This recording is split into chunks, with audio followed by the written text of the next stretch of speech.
Hi everyone, I'm Dave and this is Corin from Do3 and we are here to talk about fins or flippers as some people call them. Okay, so what are they for? Well, there's different types and we'll cover the different types shortly, but predominantly the way we use them, particularly in the squad, is we use them for technique work. We don't use them for kicking a huge amount, although some coaches and some swim squads will use them for kicking, and there is a specific type that we recommend for that. But yeah, they're predominantly for to help you do some drills. How do you use them? Fairly obviously, they just go on your feet. When you're using fins for drills, we'll talk about the different types in a minute, but particularly in our squad, we tend to use fins to work on drills for the front end of our stroke. So we're not kicking hard in these fins. So when you've got the fins on, you can just have a nice, steady, relaxed kick. So your heart rate's not so high. You can work on the front end of the stroke. They give you a little bit of propulsion, just keep your momentum in the water. So with our squads, we're not kicking hard. We'll talk about the different types of fins and when you might use them to kick a bit harder in a minute. Okay, well we'll cover that now, I think. So different types then. Do you want to cover that? Well, I'll just show you. The easiest way to show you is different lengths of fins, and then Dave can tell you what the different ones are for. So yeah, there's different sizes there, aren't there? Very different kind of sized fins there, and they all have their uses. So do you want to start with the short ones? Yeah. Okay. So these are they're short fins or kick fins, depending on what you want to call them.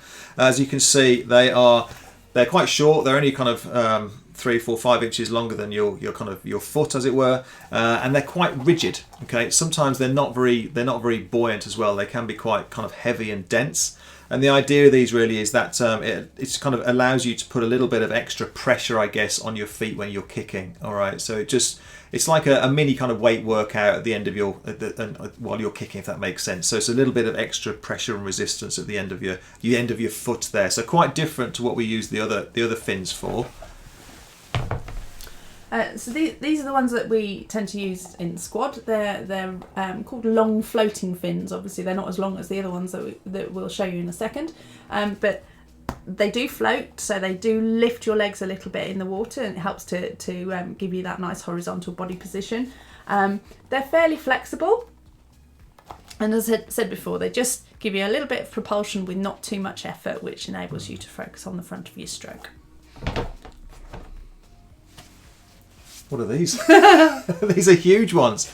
Well, these scuba diving fins. Yeah, we've when we've talked to people about having long fins, we don't Not mean these. this long.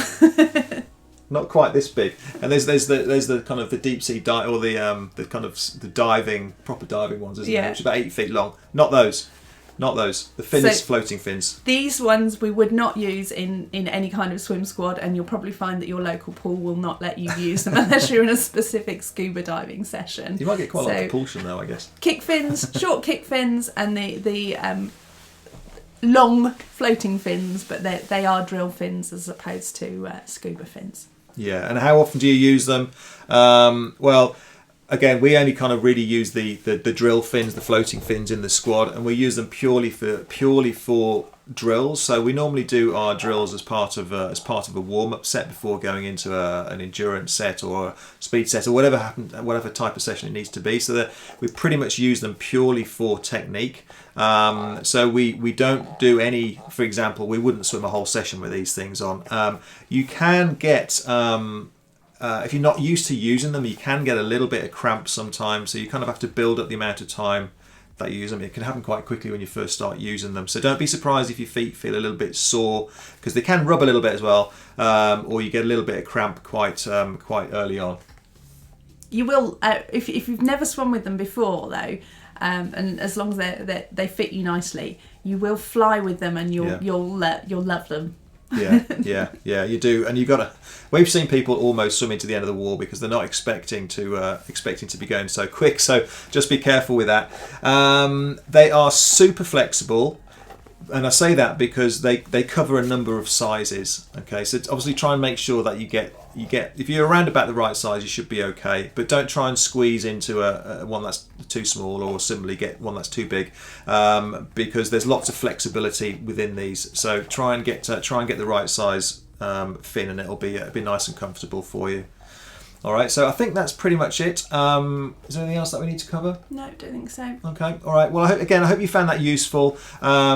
We've done other videos on pull buoys and hand paddles as well. So again, just plain simple advice on what they're all about.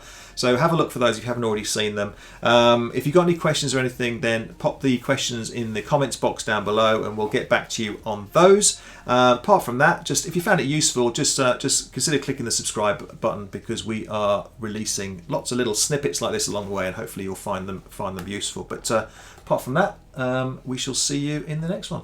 Bye-bye. Bye.